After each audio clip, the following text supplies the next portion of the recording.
What is up, Packers fans? Happy Friday. Welcome into an all-new episode of the Pack-A-Day Podcast. I'm your host, Andy Herman. You can follow me on Twitter at Andy Herman NFL. You can find the podcast at Pack-A-Day Podcast.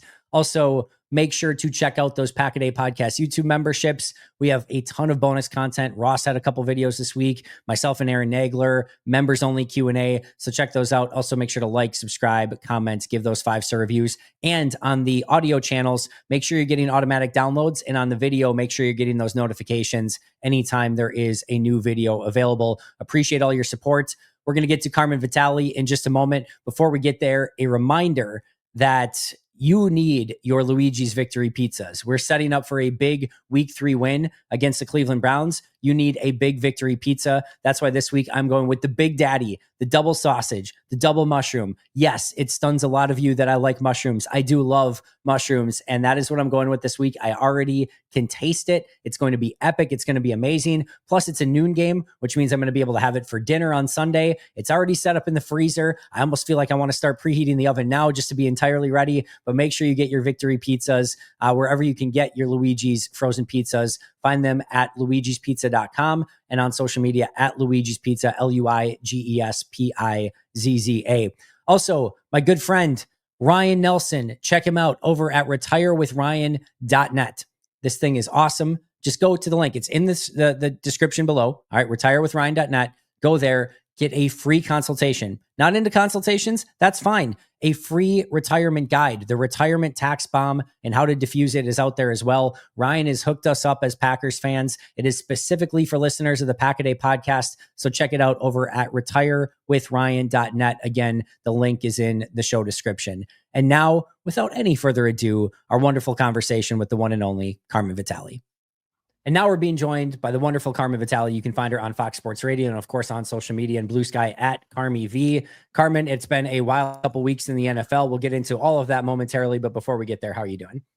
I'm good. Great, honestly. This is, I have to imagine that Packers fans are on cloud nine right now because everybody else in the division just keeps, with the exception of the Lions, I guess now, but everybody else in the division is pretty disappointed right now. Yeah, there's a heck of a Monday Night Football game that we'll talk about a little bit. You know, the Lions and the Ravens has some really interesting implications. One of those teams is going 1-2. Don't think it's going to be panic for either of those teams. They're both going to be fine, but that's definitely an interesting dynamic in that game. But yeah, as a Packers fan right now, it's a pretty good time to be a Packers fan following a huge Micah Parsons transaction with immediately 2 wins against Detroit and Washington. We'll get into all of that. And I guess it's actually kind of a perfect place to start today because what I want to know right now is if you kind of look at it from a Vegas standpoint, there seems to be kind of 4 teams at the top that are dominating this conversation as kind of quote unquote Super Bowl contenders. Obviously, Buffalo and Baltimore in the AFC, Green Bay and Philly in the NFC. To your point, I don't think Detroit's going to go, calmly into the night with this entire thing either. There's some teams on the periphery. I think the Rams, the Buccaneers are very interesting, although the Buccaneers seem to have a new devastating injury almost every single day right now, which is the worst. But where do the Packers rank right now for you on kind of your list of Super Bowl contenders? It's early, I get it. It is early, but I mean, as soon as they made that Micah Parsons trade, I was like, all right, they're going to the Super Bowl. Like, I really do think that like they could be the team that comes out of the NFC. My Super Bowl pick is Packers Bills, which I don't know if that's more just like wishful thinking than it is actual like reality, but I think that would be a fun matchup and it would be something different than we've seen the past few years. I really think that though this Packers team is is so complete, right? We talked about that last week about how you've kind of solved a lot of the stuff up front, which is complementing the back end of your defense. Jeff Hafley is in his second year as defensive coordinator. The guys are much more comfortable with that system.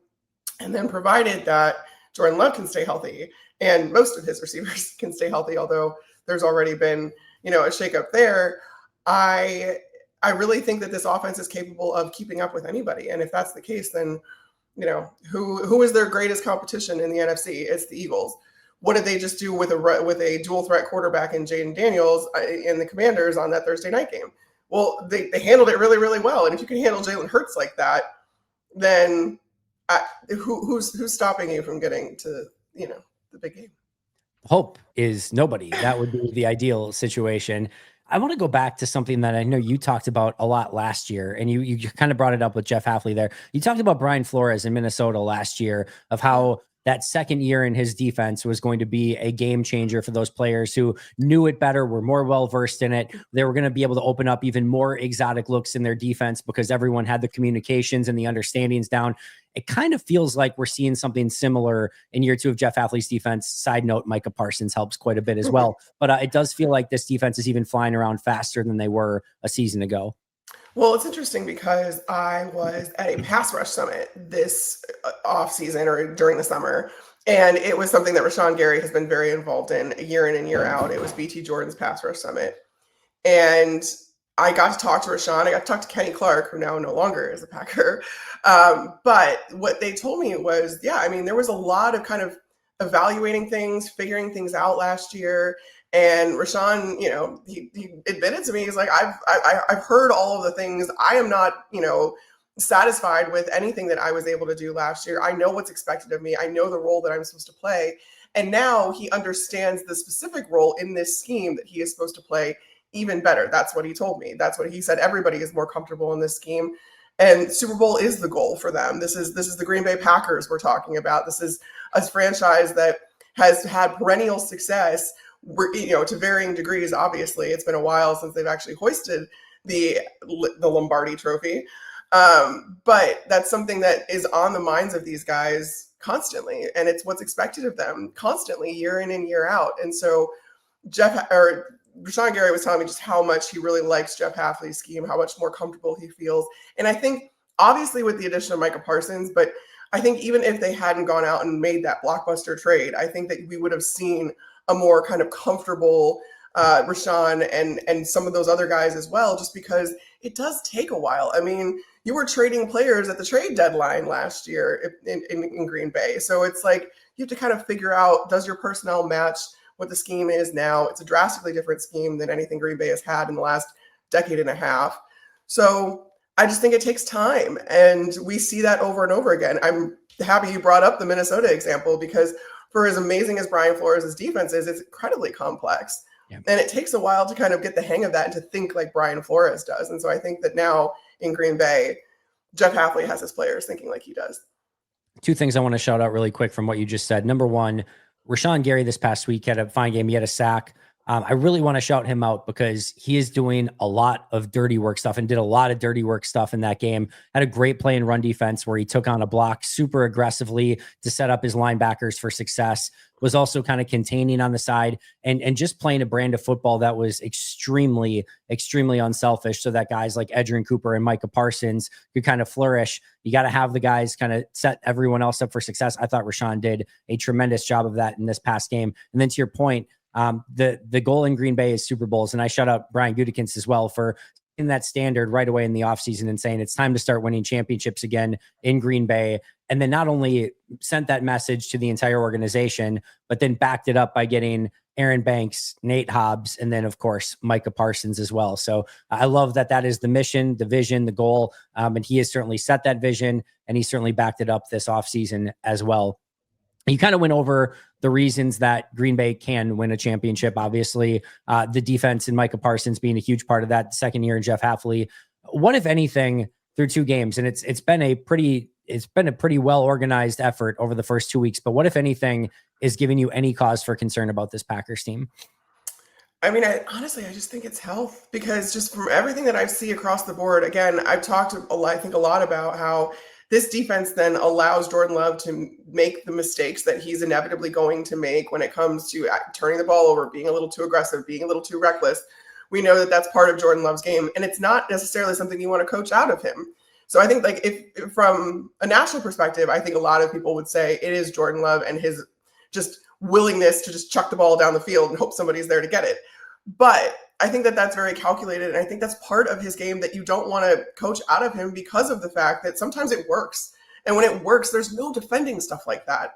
And if that's in the back of the minds of a defense that you're playing, that Jordan Love is willing to take those risks, it's so much harder to defend.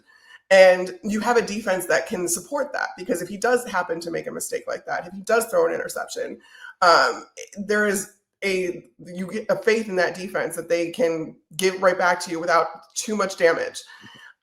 So I think that would probably be any of the, like, I don't have a whole lot of concerns other than injuries with the Green Bay Packers right now, because again, they're such a solid and complete team, and they seem to be ascending in every way you want them to. Even offensively, it seems like Matt LaFleur is getting back to being Matt LaFleur when it comes to the tight end usage and how, Tucker Kraft and Luke Musgrave are going to be used. I think that that's something that you need to, like, that needs to be a very crucial part to this offense, because that's what Matt LaFleur likes to do. He loves those multiple tight end sets. So the more you can get that out of there and play his game, I think the more comfortable everybody's going to be. And yeah, and I don't know.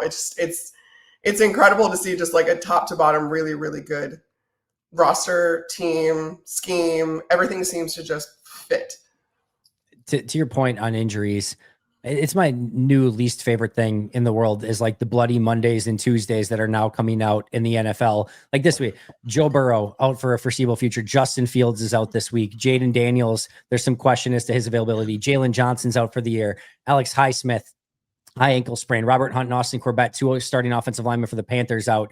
Austin Eckler out for the season. Obviously, Jaden Reed is going to be out for the foreseeable future.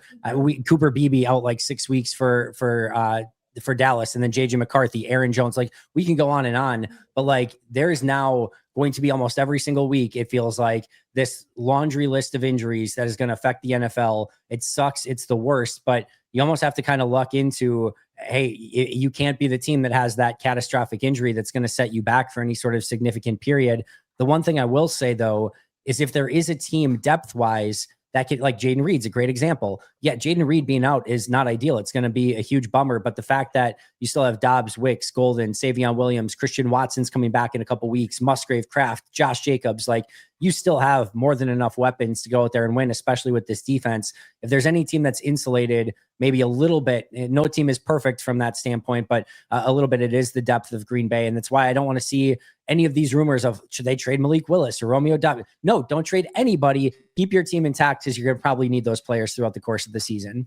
Yeah, you will, in some way, form, or fashion, whether that's, certain packages or it is because of injury. I mean, the depth is such a luxury in this league, and I think we've seen time and time again that the teams that make it the furthest are the teams that are the deepest. And because when it comes to playoff time, everybody's tired. Everybody's just played a full season. And you just, that your body, no matter if you are a world-class athlete, is not meant to put up with a car accident every single week, which is what these guys go through.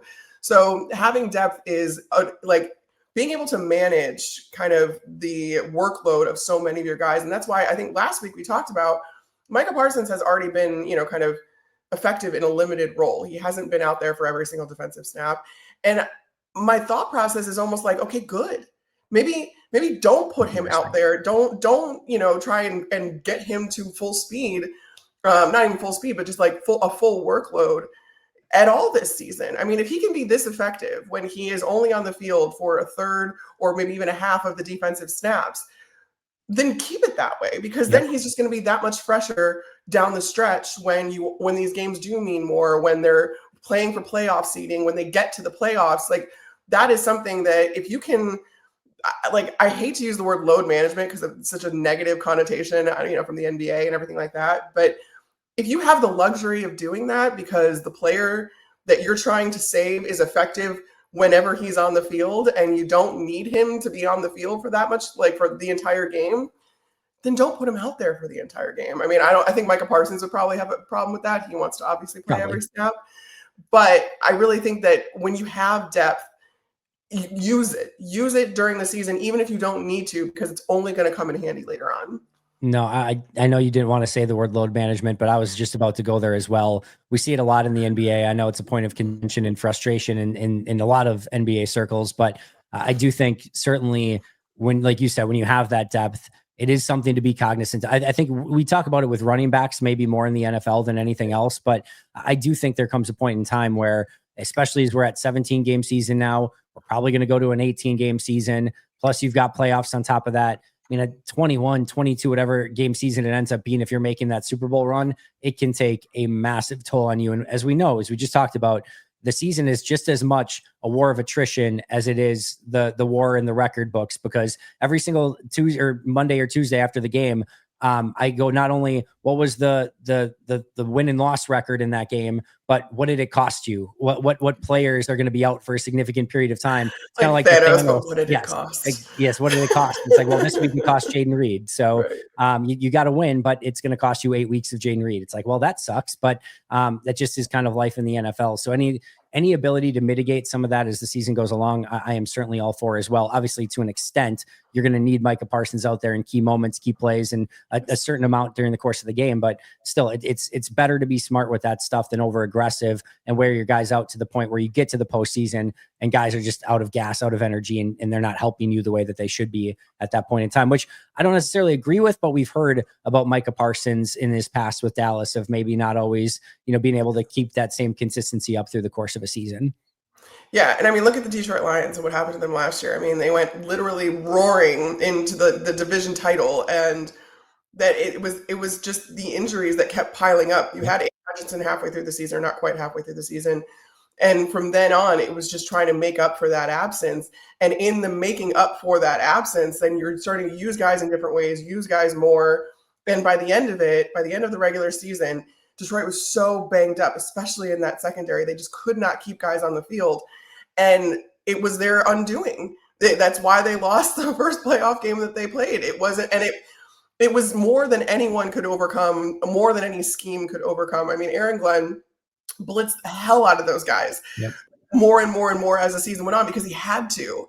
And when you have that kind of stuff, it's just there's nothing you can do about it. So I mean, we're not talking about like Micah Parsons not playing at all in certain games. I just think that you can manage how much he plays in games and kind of see the way the game is going. And if you don't need him because you're blowing a team out, pull him. And he doesn't have to be out on the field. And I think you should do that across the board, quite honestly, when it comes to some of your better players, and like maybe not all at the same time. I'm not asking you to pull all your starters willy-nilly, but it's something that you have to be incredibly cognizant of, because anymore, the margin for error in the NFL is so incredibly small that it is these injuries that are inevitably what keep teams out of the postseason or a real playoff run.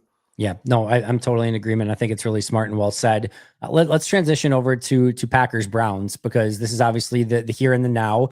And Green Bay is favored in this game, although it's not like a crazy number. It's been between 7.5 and 8.5. I've seen 8 today. I've seen 7.5 today. But overall, not a crazy line. I think Cleveland's defense has been a little bit undersold because of the 40-point performance, but that was due to a lot of turnovers and bizarro stuff that happened to set them up in those positions. But let me start with the Browns defense against the Packers offense. On that side of the ball, what are you watching for in this one? I mean, you have to watch for Myles Garrett. That's the one thing that is just can be catastrophic. Myles Garrett is a game wrecker. It's why he's Defensive Player of the Year, and he can affect so many things because he can blow past double teams. He's such an incredible athlete. They use him in myriad ways, all like along the front. And I just think that when you can affect the quarterback and force them into some of those decisions that maybe they don't want to make, especially with a quarterback like Jordan Love, who is not risk averse, that's when you can kind of get teams into trouble. Now, I do think their secondary also is a little bit undersold. And I think they have the capability of getting those takeaways, but it's just kind of a matter of if their offense can keep up with what their defense is doing for them. And that's kind of always been the story of the Browns or has been for a very long time. But yeah, defensively, I mean, I really think it starts and ends with Myles Garrett. And like, I know that's, very obvious analysis, but it's true. I mean, he is that one guy in the league that everyone has to watch out for. Hey friends, it is time to get our Monday Night Football picks in for week 3. This one is an epic matchup, Detroit Lions versus Baltimore Ravens. This has the ability to have some fireworks and some big time point production. I cannot wait. Obviously some NFC North implications as well, but this is a great one to get those sleeper picks in for. Let's get to it right away. I'm going Lamar Jackson, more than 48.5 rushing yards. In these big games, we like to see Lamar Jackson be the playmaker that he is. I think we're going to see that in this game, especially as Detroit tries to slow down both Derrick Henry and the deep passing attack. There's only so many things you can watch for And with Lamar Jackson, Detroit likes to play a lot of man-to-man defense. We'll see if they switch that up in this game. But if they do, there could be some real rushing opportunities for Lamar Jackson in this one. Next up is Sam Laporta, more than 41.5 receiving yards. Laporta's had a little bit of a slow start to the season. I think that changes in this game. I think he's due for a big performance, and I think you'll see him attack the middle of that Baltimore Ravens defense. And then last but not least, more than a half touchdown for Derrick Henry.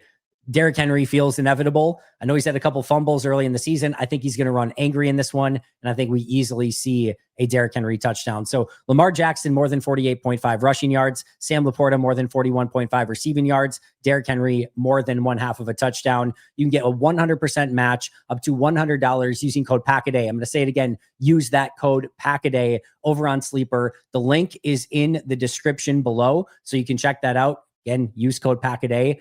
And just make sure that you know that terms and conditions can apply, and you can check out Sleeper for all those terms and details. But I'll say it one more time, $100 match, 100% match up to $100 by using that code PACKADAY. Make sure you check it out. It's almost a race in this game because Cleveland's going to play a ton of cover one and a ton of man-to-man coverage. It's just what they're known for. They lead the league in cover one. They lead the league in man coverage. And your receivers are going to get off that man coverage eventually. But Myles Garrett's going to get off of your blocking, and their defensive front's going to get off of your blocking eventually. So it's like almost like every single play is literally a race of who wins first, the receiver against the corner or the defensive end against the offensive tackle, or just in general, their defensive line. I think that's going to kind of be a really fun matchup here. And the reason I like this a little bit for Green Bay is usually when there's any coordinator that gets a little bit more predictable and you know kind of what's coming, that's when Matt LaFleur really picks you apart. It's when, it's almost like when he doesn't know what's coming or when they change things up on him, that's where he can get a little bit of like, I had this perfect game plan all set. Now you're doing something different. But when he kind of knows exactly what you're going to do, especially when he's seen a ton of man already from Washington and from Detroit, I think they're going to be well prepared for this one, but that doesn't certainly make that matchup with the Browns defensive line any easier. No. And then, on the other side of things too, I think that Cleveland's offensive line is a little bit better this year. And you have an experienced quarterback back there. I think that we're going to see how much this offense, again, can keep up with what their opponents can do. And that's season long. But obviously we've talked about how much Jordan Love and this offense are capable of scoring points. Very much so. Even with Jaden Reed now out, you have a ton of points that these guys can put up. And so can Cleveland keep up with that? But I do think that, with the addition of Micah Parsons, we've talked so much about the defensive line being able to do so many different things because you can line Micah Parsons up all over the line. And then that means you can move other guys and other pieces all over the place. And I think we've seen this resurgence of kind of the interior of that line. And I wouldn't want to be going up against these guys now that they're starting to get in a groove, is my point on the Green Bay defense, because last year where the pass rush was a little bit middling, affecting the quarterback was a little bit middling. That's not the case so far through a couple of weeks of the season. And I don't see that stopping anytime soon. And then you have guys like Nate Hobbs in the back, and then you have Xavier McKinney who can take the ball away on any given play. That is just, it's a recipe for disaster for a lot of teams. And I think for the Browns in particular. Yeah, no, I think so too. I'm just looking at right now, defensive player of the year odds. Number one, so number one, Micah Parsons plus 440, Myles Garrett number two at plus 550. I would have thought those two were flipped. I would have thought it was still Myles Garrett. Yeah, so Parsons one, Garrett two. Probably a lot of that has to do with record. Like, it's hard to give defensive player of the year if the team is like 3-14 or something like that. But I think both of those clearly the top two. After that, it's Nick Bosa 850, Will Anderson 900, Aiden Hutchinson 1100, and then TJ Watt 1600. But I could see Micah Parsons and Myles Garrett getting into a one-up battle as they try to outdo each other to see who can have the better performance here, especially against the Browns offenses. Their interior on the Browns is really good. Their tackles right now have been a little bit of a mess. And for Green Bay, with no Zach Tom potentially in this game, I'm sure Myles Garrett is licking his chops about that as well. So I could see a battle here where they try to one-up each other and both of them end up with like 2.5 sacks in the stat sheet or something. I think both of those players are just, from an NFL standpoint, obviously from a Packers standpoint, would appreciate Micah doing better there. But from an NFL standpoint, could be a fun one to watch with those two kind of going back and forth. As we kind of wrap up. Oh, sorry, go ahead. No, that's fine. I was just going to say as we kind of wrap up Packers Browns, if I told you the Browns somehow came up with an upset and won this game, what would be the formula? What would be your expectation as to how that happened? That's actually where I was just going to go is, yeah, you force Jordan Love into throwing off his back foot, throwing off platform, making some decisions, trying to force balls into tight windows. And then you take advantage of it on the back end of that defense. And I think that that's the way that the Browns win, is if they can force Jordan Love into some bad decisions, which again, we talk about how he is not very risk averse. He is willing to take those risks, but he has the rapport for the most part with his receivers to back it up, whether that be the tight ends or the wide receivers. So I really think that it's not necessarily going to be a problem. But if the Browns do pull this off, it's because they affected Jordan Love to the point where they collapsed the pocket on him. They didn't give him enough time to throw. They, hit him, got him, rattled, all of that kind of stuff, making him trying to force plays that just aren't there. And then they take advantage of it. So it's twofold. It's you have to do that, and then you actually have to take advantage of it. But like I said, I think that their secondary is a little undersold as well. So I think they're capable of it. But I just don't. I mean, I think the Packers are still a very, very complete team. And when you talk about their defense too, they can withstand some of those mistakes, and hopefully you just don't make a whole lot of them. It just feels like if Green Bay either ties or wins the turnover battle, it's just game over. It feels like Cleveland has to in some way win the turnover battle, get a big return, do something that kind of flips the script on this one and puts this game on its head. And all of a sudden, Green Bay is the one that's having to get back into it. And then if you're playing catch up against that Browns defense, then it gets a whole lot harder. So Green Bay certainly does not want to find themselves in that position. I know your favorite thing to do in the world is predictions. I won't make you predict the score, but who do you got in this one? I have the Green Bay Packers. All right, fair enough. Especially with the extra time, and they should be well rested. It's fine. My only thing is that I want to see, they've had such amazing energy in those first two games. I want to see them come out. Did they have the same energy on the road after 10 days off against it's just a Browns noon game? That's one of the things that I'm definitely looking for here. I'm definitely going to talk a little bit more of that in my preview show as well. But that's one thing. I just want to see Green Bay come out with that same energy, if that's even possible in this game. I know it's a little bit different when you're facing the Browns and a marquee opponent, but you got to take every team in the NFL like they are a marquee opponent, or crazy things can ultimately happen. I want to pick your brain on a couple other quick matchups or just NFL notes because you cover the league so insanely well, and we don't always get to take a broader look. I want to start with Lions-Ravens Monday Night Football, which I think has the ability to be one of the real marquee games on this NFL calendar. Your thoughts on that game, and again, just kind of the stakes here with one of these teams going to 1-2 on the season if they lose this game. Yeah, I mean, I don't ultimately think that matters a whole lot because I keep going through this because obviously I live in Chicago and Bears fans are freaking out. But the thing is, when teams game plan against another team, against an opponent, their sample size of games that they watch film-wise, 4 games. That's kind of the standard, the industry standard. 4 games, that's what they watch. We have not played 4 games yet. So if you can't glean any sort of tendencies, or if there's a reason why NFL coaches need 4 games to get tendencies, to get kind of the scheme down and all that other stuff, then I'm going to give all of these teams at least 4 games to kind of figure it out before I make any sweeping conclusions.